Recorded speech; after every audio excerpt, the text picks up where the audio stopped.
우리 앞뒤 좌우로 인사하겠습니다. 은혜로운 시간 되시길 바랍니다. 은혜로운 시간 되시길 바랍니다. 네, 아멘. 감사합니다. 오늘은 나의 시선에서 주님의 시선으로라는 제목으로 하나님의 말씀 나누도록 하겠습니다.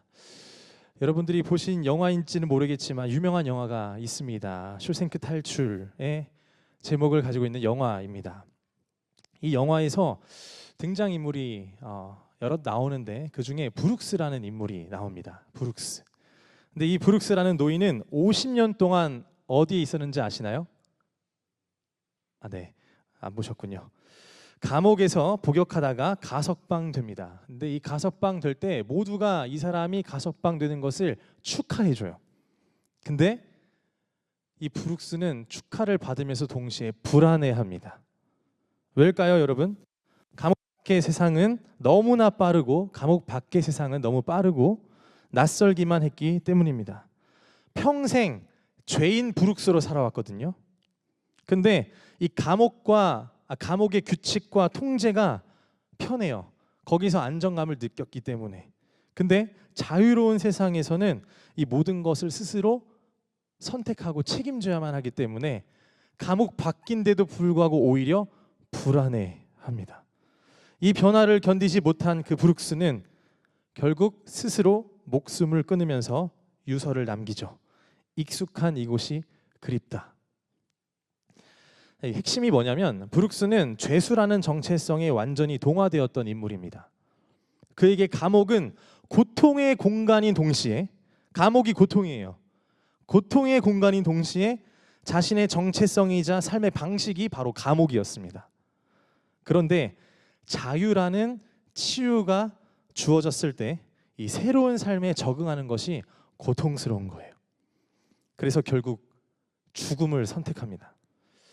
이 브룩스, 이 인물은 오랜 고통이 그 사람의 유일한 삶의 방식이었다라는 것을 보여주는 어떤 예화 그리고 영화 중에 한 사람입니다.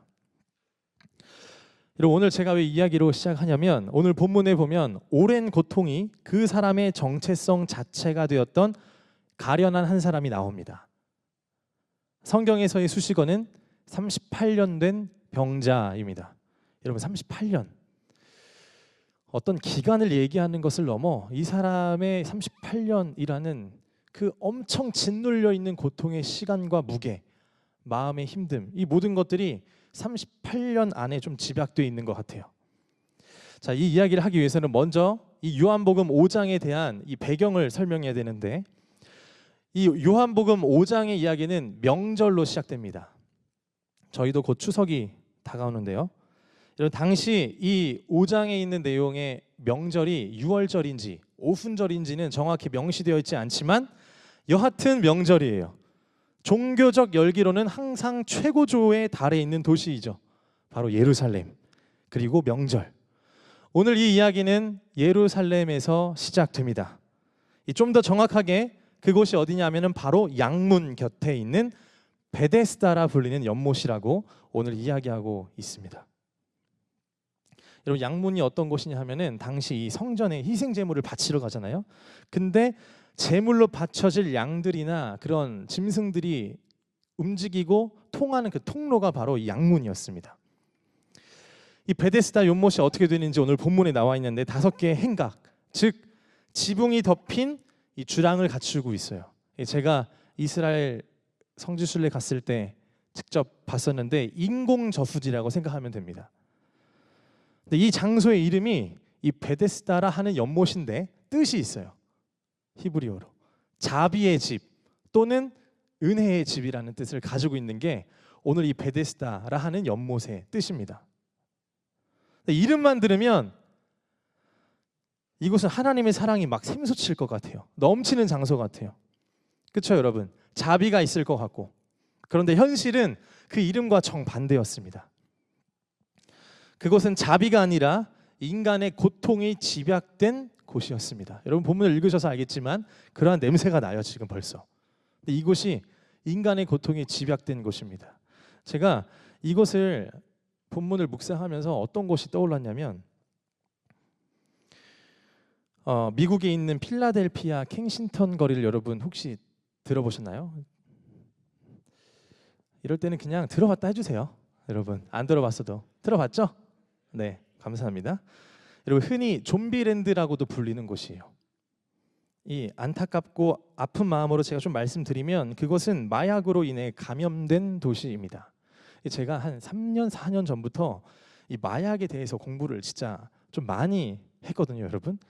그래서 마약을 하려고 공부한 건 아닙니다.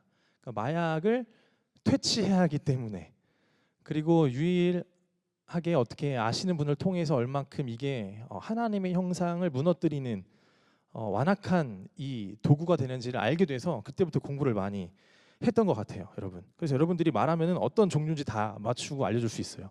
도파민 수치까지. 근데 여러분 여하튼 이 좀비랜드가 떠오르는 거예요. 그곳은 마약으로 인하여 감염된 도시, 마약에 중독된 사람들이 집약된 곳입니다.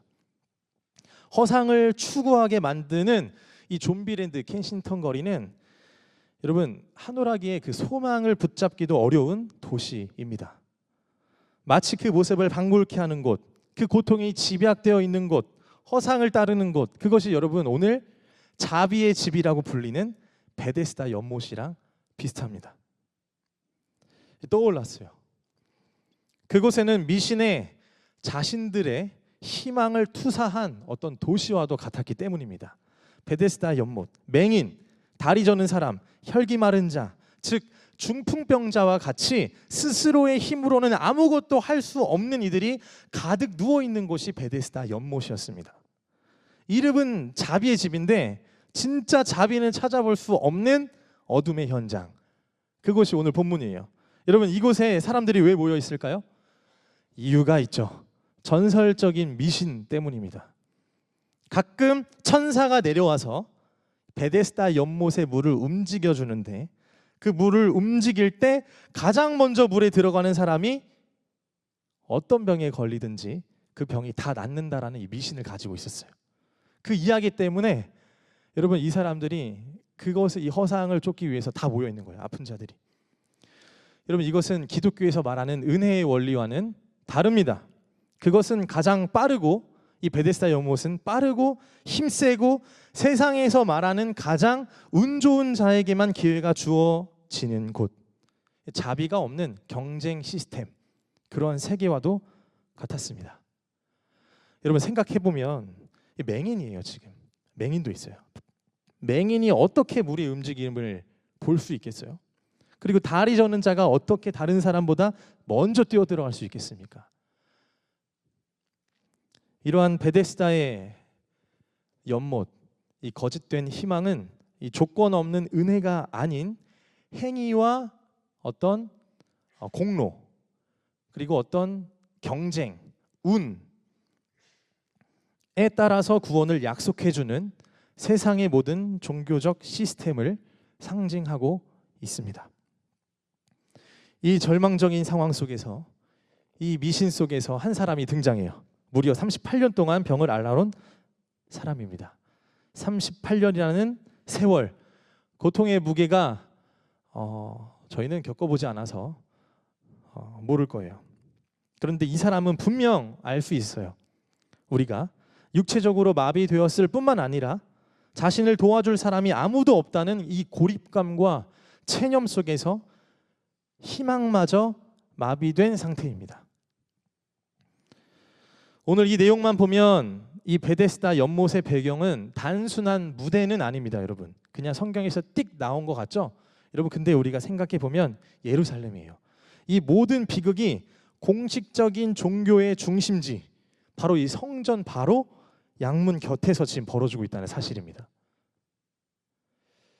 제가 전에 교회를 다닐 때, 전에 교회에서 사역을 하고 오후 예배 끝나고 나왔는데 경찰차들이 엄청 많이 와 있는 거예요.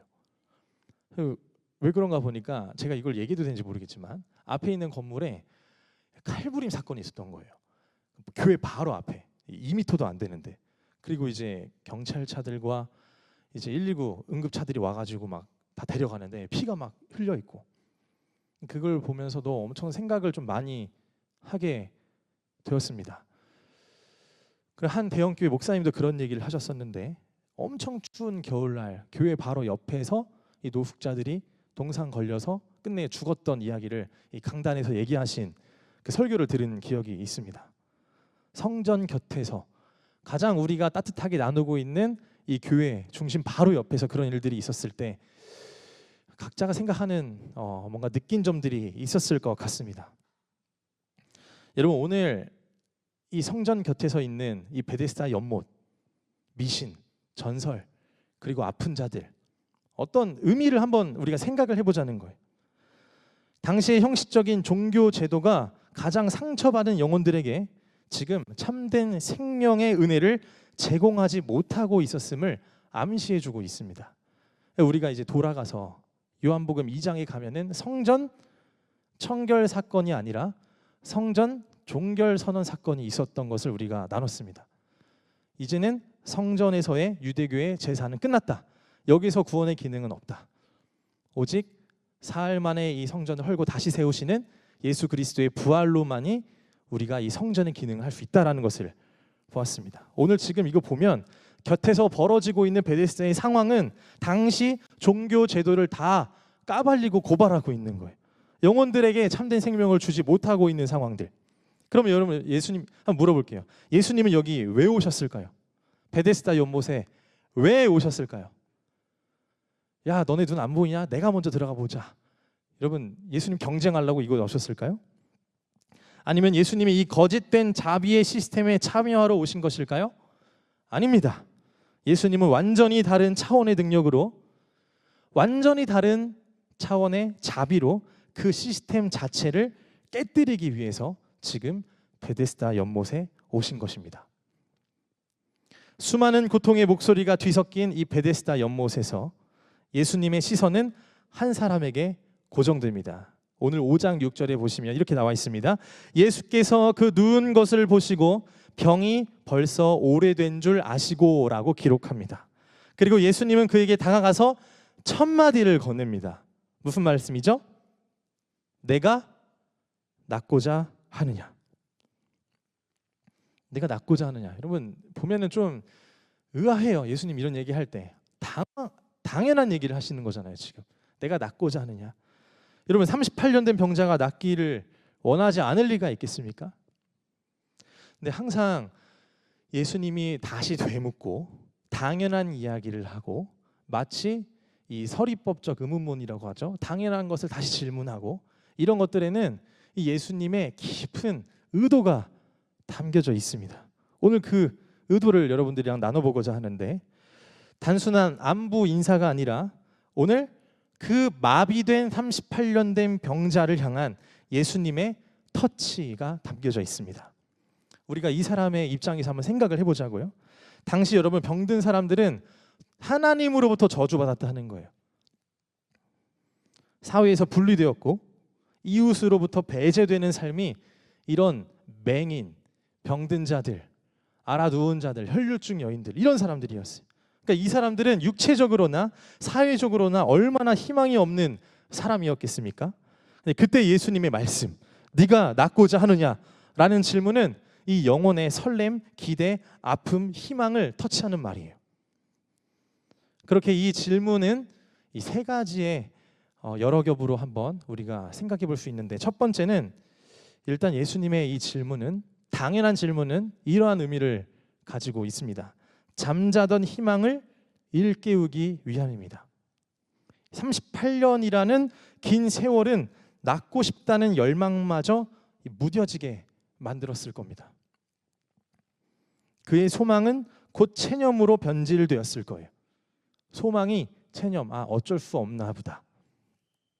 예수님께서는 그 질문을 통하여서 지금 이 38년 된 병자의 마음에 불을 붙여주시는 거예요.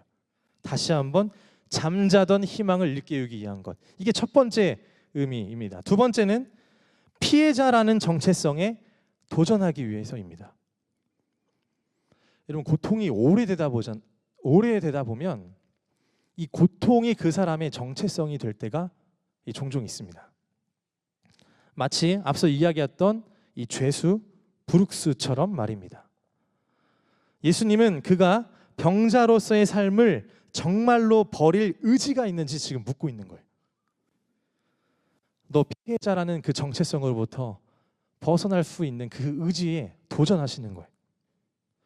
여러분, 우리도 이러한 질문 필요할 때가 많이 있지 않습니까? 어떤 어려운 상황에 너무 오래 있다 보면 우리도 모르게, 나도 모르게 이 패배주의 의식에 쩔어서 난 안 돼, 할 수 없어, 그리고 어쩔 수 없다고 때에 따라 피해자 코스프레를 하기도 하고, 이러한 생각이 아예 몸에 배어버린 패배주의적인 생각에 갇혀 버리는 겁니다.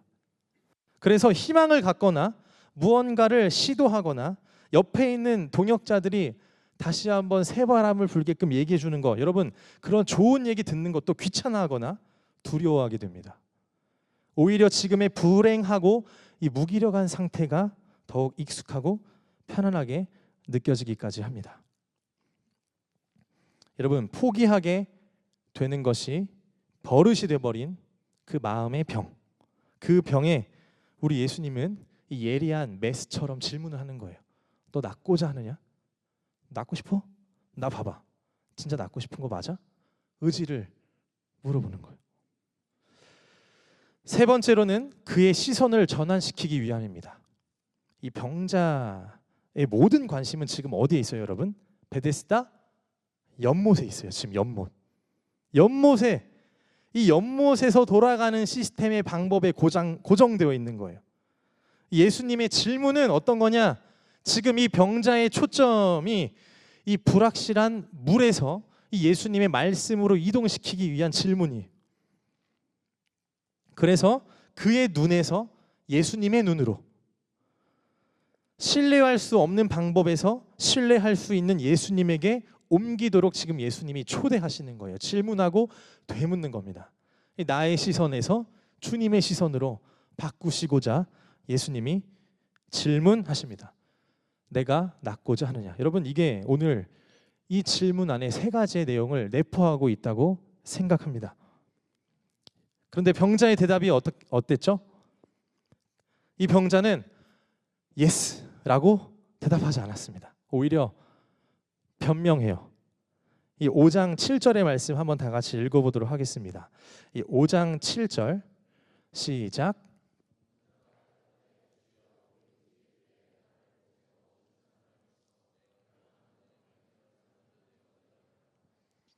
여러분, 지금 이 사람 이 말씀만 보면 어때요? 지금 베데스다의 그 연못에 이 돌아가는 경쟁 시스템에 이 미신에 완전 갇혀 있어요. 오직 연못을 통해서만 치유가 가능하다고 여전히 믿고 있습니다. 그리고 자신의 불행을 환경과 도와줄 사람이 없다고 오히려 변명하고 탓하고 있습니다. 그리고 지금 예수님이 누군지를 전혀 알아보지 못하고 있는 상황입니다. 예수님을 주여라고 부르지만 예수님이 문제의 해결책이 될 수 있다고 하는 그 가능성을 배제시키고 있어요. 여러분, 우리도 그렇지 않나요? 이 예수님을 믿는다고 말하는 것을 즐겨하는 사람들이 있습니다. 저 포함해서 예수님이 어떤 분이신지 잘 알고, 예수님이 우리 믿음의 대상인 것도 잘 알고, 그런데 항상 중요한 순간에 가능성을 예수님에게 두지 않고 내 힘과 내 경험과 때에 따라 가능성을 배제하고 없애버리고 예수님을 마치 무능력한 하나의 우상, 그런 어떤 우상으로 만들어버리는 거죠. 여러분, 우리 예수님에게 가능성이 있는 줄로 믿으시길 바랍니다. 예수님에게 믿는다고 고백하고 예수님이 나의 믿음의 대상이라고 얘기했으면 예수님에게 우리의 가능성과 우리의 삶을 맡기셔야 돼요. 그런데 오늘 이 베데스다 연못에 있는 이 자는 그런 가능성을 예수님에게 두지 못합니다. 상상조차 하지 않아요. 왜냐하면 이 38년 된 병자는 베데스다 연못에 그러한 미신에 갇혀있기 때문입니다. 결국 우리가 이제 정리하면은 예수님의 질문은 마치 리트머스 종이와 같아요. 찍어보니까 그 상태를 있는 그대로 지금 보여주는 거예요. 근데 이 사람은 계속 집착해요. 어떻게 연못에 들어가지? 라는 문제 자체에 더 집착하고 있습니다. 자, 그렇다면 이제 예수님이 오늘 이 사건을 통해 질문하시는 이 궁극적인 첫 번째 치유의 의도는 무엇이냐 하면 그의 다리가 아니에요. 그의 다리가 아니라 그의 의지를 향한 것입니다. 그의 의지. 그냥 보고 너 많이 힘들었겠다. 38년 동안 다리 낫게 해줄게. 가만히 있어. 그냥 후 하고 낫게 해줄 수 있거든요. 근데 예수님이 굳이 물어봐요. 내가 낫고자 하느냐? 이 의미심장한 말로. 예수님의 첫 번째 치유는 그의 다리가 아니라 이 병자의 의지를 향한 것이었습니다. 질문을 던지심으로써 예수님은 그가 희미하게나 남은 소망을 입으로 고백하게 하시고자 하고 익숙하지만 이 실패해버린 시스템을 베데스다의 시스템을 벗어나 새로운 관계로 이끌고 계시는 것입니다. 여러분 이게 은혜입니다.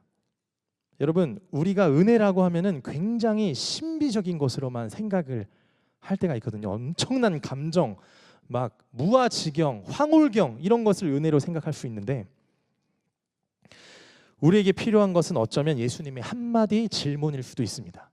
그 질문을 통해 생각하게 되는 것, 우리의 의지에 뭔가 칼이 딱 꽂혀서 아니면 메스로 살짝 갈라서 내가 생각할 수 있게 된 것. 여러분 이게 은혜일 수 있어요. 그 질문을 통하여 우리의 미신적인 신앙이 파쇄되고 우리의 의지에 불이 붙는 것만으로도 여러분 엄청난 신비이고 은혜입니다. 바꿔 말하면 나의 시선에서 주님의 시선으로 가고자 하는 여러분 그 전환점, 접점. 여러분 이게 우리에게 진짜 필요하지 않을까요? 오늘 본문의 내용은 오늘날 우리의 영적 상태에도 동일하게 적용됩니다. 우리는 종종 하나님께 우리의 환경을 바꾸어 달라고, 그러니까 오늘 본문의 말씀으로 얘기하면 저 연못에 들어가게 해달라고 기도합니다. 그러나 하나님께서는 우리에게 질문하십니다. 내가 진정으로 변화되기를 원하느냐, 회복되기를 원하느냐라고 물으십니다. 그때 여러분 익숙한 변명과 헛된 희망을 버리고 오직 예수님 한 분만을 신뢰할 수 있는지를 지금 예수님이 묻고 계신다는 사실입니다. 여러분 우리가 회복하려면, 신앙적으로 한 단계 더 성숙하려면 우리의 시선을 먼저 점검해 보시길 바랍니다. 내 시선으로는 거기 앞에밖에 안 보이거든요. 여기 사각지대가 안 보이고 뒤에는 돌려야 보이지 안 보입니다. 이런 유한하고 한계가 있는 나의 시선으로 나를 보지 마시고 이런 오늘 나의 존재를, 나라는 사람을 꿰뚫어 보실 수 있는 창조자의 관점, 이 주님의 시선으로 나를 바라보시길 바랍니다. 이번 연도 하이청년부 슬로건이 기도하는 공동체입니다. 여러분 기도에 대해서 생각을 많이 하게 된 것 같아요. 하면서 은혜를 경험하기도 하고 굉장한 무력감을 기도를 하면서 느낀 적도 많이 개인적으로 있었습니다. 여러분 근데 제가 한 가지 또 느꼈던 경험 중에 하나가, 말씀드리면 제가 기도하는데 기도가 안 나올 때가 있어요. 여러분도 안 나올 때 있나요? 기도하려고 했는데 이 기도가 안 나올 때가 있었나요? 그냥 청산유수 잘 나오시나 보네. 저 좀 알려주세요. 여러분 기도가 안 나올 때가 있어요. 힘들잖아요 여러분. 근데 힘든 만큼 기도로 채워야 된다고 저는 강단에서 얘기하는데 저는 그게 잘 안 돼요. 그냥 안 돼요. 저는 기도가 안 되기 시작하면은 굉장히 허무감을 느끼고 이 멍하고 시간이 그냥 1시간 반이 그냥 훅 흘러가요. 근데 내용은 없어. 그래서 혼자 이 공허와 허무감에 사로잡히면 다른 방식을 선택해요. 막 기타 치면서 막 노래도 부르고, 그리고 막 피아노 치면서 이 공허함을 달래보려고 굉장히 많이 노력을 해봅니다. 그런데 그게 마음이 잘 안 놓여요. 그런데 기도를 하다가 안 되는 때에 제가 최근에 이런 생각을 하게 되었습니다. 내가 왜 기도가 안 될까? 기도를 외치는데 기도가 왜 나는 안 될까? 마틴 로이드 존스 목사님이 이런 얘기를 했거든요. 무슨 일이 있고 막히거나 문제가 있을 때 기도로 도망가지 좀 말라고 제발. 도망가지 말고 그 자리에 앉아서 제발 생각 좀 하라고. 그러니까 쉽게 말하면 기도가 왜 안 되는지, 내가 왜 침체되는지를 먼저 생각할 수 있어야 되는데 생각하지 않고 자꾸 기도로 도망가서 뭐 해달라고 떼쓰다 보니까 오히려 계속 아웃풋만 있다는 거예요. 제가 생각을 해봤어요. 생각을 해보니까 저만의 결론은 이런 거였습니다. 제 기준으로만 저를 붙잡고 나는 이러이러야만 해, 이렇게 해야만 해, 이 기준에 충족시켜야지만이 괜찮아, 된 거야, 무언가 할 수 있어, 이런 나의 기준으로만 저를 계속 보니까 이 기도가 안 되는 거였더라고요. 여러분, 이게 제 기준과 제 시선으로만 기도를 하고 그리고 저를 보면 이 기도가 한없이 무거워지는 것을 저는 경험합니다. 그러나 이 나의 시선으로 나를 평가하고 보는 것이 아니라 하나님의 시선으로 나를 보기를 시작하면 처음에는 힘들 수 있는데 그게 뭔가 싶은데 자꾸 하나님은 그렇게 생각하지 않을 거야 라는 생각과 말씀에 의구하여 나를 보려고 시선을 바꿔 가잖아요. 이상하게 뭐가 생기냐면 이 소망이 생겨요. 소망이. 괜찮아, 할 수 있겠다, 이겨낼 수 있겠다라는 이 알 수 없는 하나님 주신 이 평안한 마음과 동시에 소망이 생깁니다. 기도가 여전히 안 될지라도 잠잠하게 하나님의 시선은 나를 어떻게 보고 계실까 생각해 보며 무엇보다 말씀에 의거하여 떠올리며 기도해 보면 여러분, 우리의 이 상황과 환경이 또 존재가 해석이 됩니다. 그리고 소망이 생기는 놀라운 기적이 있게 되죠. 여러분, 이러한 은혜가 우리 모두에게 있기를 주님의 이름으로 축복합니다. 오늘 예수님께서는 다 아는 거예요. 이거 지금 연못에 들어가게 해달라고 하는데 얘가 들어주라는 말대로 원하는 대로 들어주면 얘 망한다. 예수님은 아는 거예요. 얘에게 진정으로 원하는 것보다 이 38년 된 병자에게 필요한 것이 무엇인지를 알고 필요한 것을 선물로 줘야겠다는 생각을 하십니다. 그래서 물에 넣어주겠다고 제안하지도 않으시고 그의 처지를 동정하시며 위로하지도 않으십니다. 그냥 이렇게 말씀하세요. 바로 필요한 것을 주시는 거예요. 질문하시고 그 다음에 이렇게 얘기하십니다. 5장 8절인데 우리 5장 8절 다 같이 한번 읽어보도록 하겠습니다. 시작.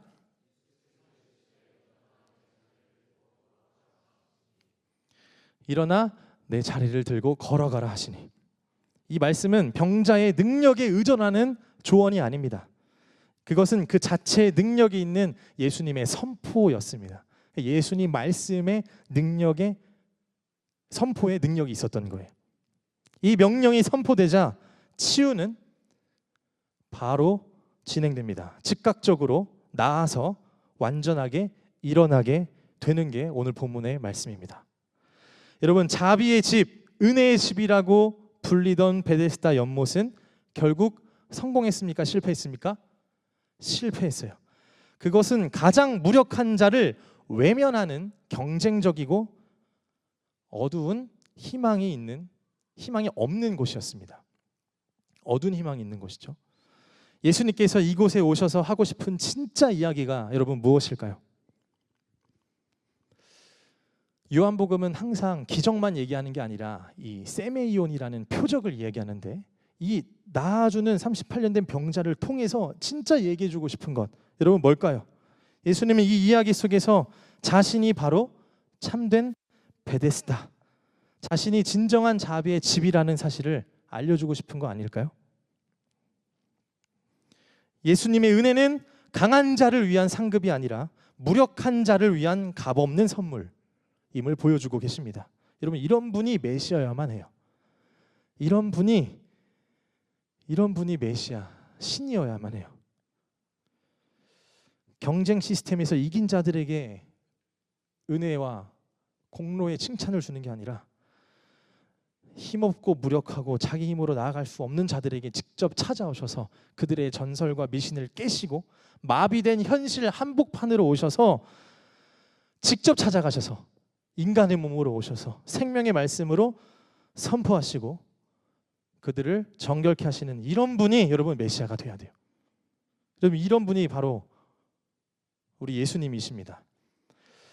여러분, 우리 삶에 각자 적용해 보시기 바랍니다. 우리 모두에게는 각자의 베데스다 연못이 있습니다. 그것은 돈, 성공, 관계 혹은 어떤 자기개발 프로그램과 같은 우리의 깊은 문제를 해결해 줄 것이라는 헛된 희망들입니다. 우리는 종종 그런 얘기를 해요. 물이 움직이기만을, 마치 베데스다 연못에서 물이 움직이는 이 완벽한 상황, 운 좋은 상황을 막 기다리려고 해요. 그러나 오늘 우리에게 하신 질문을 여러분 한번 기억하시길 바랍니다. 우리의 변명과 체념을 넘어 진정한 변화를 향한 깊은 갈망으로 초대하시는 우리 예수님의 질문. 내가 낫고자 하느냐? 너 정말 낫고자 하는 거 맞아? 우리의 의지를 톡톡 건드리시고 예리한 메스처럼 우리의 이 미신적인 생각들을 찌르시는 그 질문을 한번 떠올려 보시기 바랍니다. 그리고 인정하시고 무엇보다 우리가 해야 될 것은 무엇이냐? 이제 그러한 한마디의 예수님의 질문이 다가올 때 명령에 순종하시길 바랍니다. 동시에 예수님이 이렇게 얘기하시거든요. 일어나 걸어라. 너 그 자리에서 털고 일어나서 걸어라 하실 때 그 명령에 순종하시길 바랍니다. 믿음으로 그분의 말씀에 담긴 능력을 받아 우리 안에 있는 어쩌면 영적 마비와 같은 곳에서도 일어나 때에 따라 또 과거의 상처와 실패, 아픔 이런 것들로부터도 여러분들 일어나셔서 그 새로운 생명 안으로 걸어가는 우리 여러분 되시길 주님의 이름으로 축복합니다. 여러분, 우리가 하나님 제외하고 하나님 빼고 노력하는 베데스다의 연못과 같은 때와 장소, 그런 절망의 연못가에서 들려온 음성은 오늘 우리에게 더욱더 여러 가지 생각을 주곤 합니다. 무엇보다 우리가 오늘 결단했으면 좋겠는 게 무엇이냐 하면 거짓된 자비의 어떤 시스템과 생각, 미신적인 마인드가 있다면 여러분 오늘 그것을 주님께 한번 아뢰으면 좋겠습니다. 생각보다 내 안에 강팍해지고 단단해지고 교만해진 것들은 이 자기 피드백이 잘 안 돼요, 여러분. 그러니까 내가 교만한지를 잘 모를 때가 더 많거든요. 내가 잘못된 길로 갔는지 안 가는지. 그럴 때마다 우리가 어떻게 되냐면 오늘 예수님 한마디만 해주세요. 내가 낫고자 하느냐와 같은 그 질문에 그 리트머스 종이 한번 나를 찍어봐야 돼요, 여러분. 찍어봐야 알지. 피상적으로 그러려니 하고 지나치면 여러분 내가 잘 가고 있는지 잘 못 가고 있는지 알 수가 없습니다. 오히려 공허의 길로 가게 됩니다. 오늘 예수님께서 우리에게 참된 생명의 길로 나오라고 말씀하십니다. 우리에게 하시는 그 한마디를 붙잡으시고 진실로 기도하며 물으시길 바랍니다. 그럼 목사님 언제까지 기도할까요? 이렇게 물어볼 수 있을 것 같은데 여러분 언제까지 하면 되냐면 이거는 제가 답을 드릴 수 있을 것 같아요. 내 시선에서 주님의 시선으로 바뀔 때까지 기도하면 됩니다. 기도를 맛보기용으로 하지 말고 적당히 하지 말고 타협하고 피상적으로 흉내내지 말고 여러분 내 시선이 과연 주님의 시선으로 바뀔 때까지 그때까지 기도하시면 돼요. 자기 만족으로 그치는 기도 말고 오늘 나의 시선을 주님의 시선으로 초대하시는 분 앞에 진짜 이제는 주님 제가 주님의 시선으로 변화되길 소망합니다 라는 마음으로 기도하며 바뀔 때까지 기도하고 주님을 만나고 또한 참된 생명의 주님께 나아가는 우리 하이청년 공동체 되시길 주님의 이름으로 축복합니다. 우리 시간 함께 찬양하시면서 기도하며 나아가겠습니다. 오늘 찬양은 주님의 시선이라는 찬양입니다. 이 찬양을 통해 우리 부어주신 말씀 생각하시며 기도하며 나아가겠습니다.